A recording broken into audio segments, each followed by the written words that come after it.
پێشمەرگە دەستی کردووە بە کۆکردنەوەی پاشماوەکانی شەڕی داعش و دەیەوێت مۆزەخانەیەکی نیشتیمانی لێ دروست بکات. زیاتر لە 20 ئۆتۆمبیل و پارچەچەک و ئۆتۆمبیلی گول لە نەبڕی دروستکراوی داعش لە میحوەری باشووری کەرکووک کەوتونەتە دەستی هێزەکانی پێشمەرگە.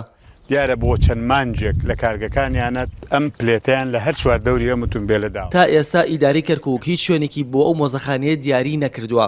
فەرماندەی میحوەری باشووری کەرکووکی هێزەکانی پێشمەرگەش دەڵێت ئیداری کەرکووک وەک پێویست بەدەم داواکاریەکانیانەوە نەچوون و دەژڵێ ئەگەر ئیداری ئەو شارە شوێنێکیان بۆ دابین نەکا ئەوە مۆزەخانەکە دەگوازنەوە بۆ مۆنومنتی ئەنفال لە چەمچەماڵ یان مۆزەخانەی ئەمنە سوورەکەی سلێمانی.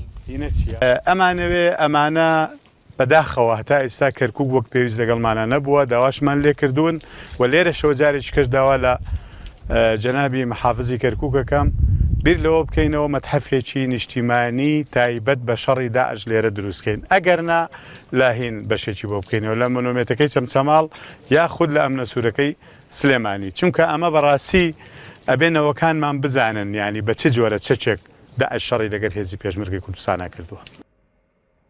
ئەو پاشماوانی داعش لەو شەڕانەدا کەوتونەتە دەستی پێشمەرگە کە هێرشیان بۆ سەر میحوەری باشووری کەرکووک کردووە. ئامانجی پێشمەرگە لەکردنەوەی ئەو مۆزەخانەیە ئەوەیە کەنەوەی داهاتوو بزانن پێشمەرگە لە شەڕی دژ بە داعش چۆن سەرکەوتنیان تۆمار کردووە.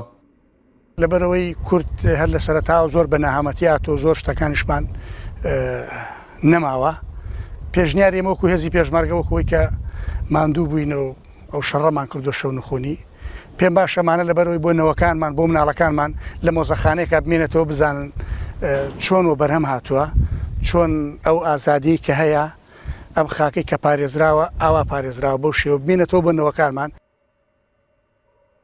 نزیکەی 2 ساڵە شەڕ و پێکدادانی نێوان هێزەکانی پێشمەرگە و چەکدارانی داعش لە میحوەرە جیاوازەکان بەردەوامە و لە ئێستاشدا پێشمەرگە توانیوێتی بەشی هەرە زۆری ئەو ناوچانە کۆنتڕۆڵ بکاتەوە کە داعش لە سەرەتای دەرکەوتنی کۆنتڕۆڵی کردبوون. لەو شەڕانەشدا چەندین پاشماوەی جەنگ کەوتونەتە دەستی هێزەکانی پێشمەرگە. ڕۆکان جاڤێنارتی، باشووری کەرکووک.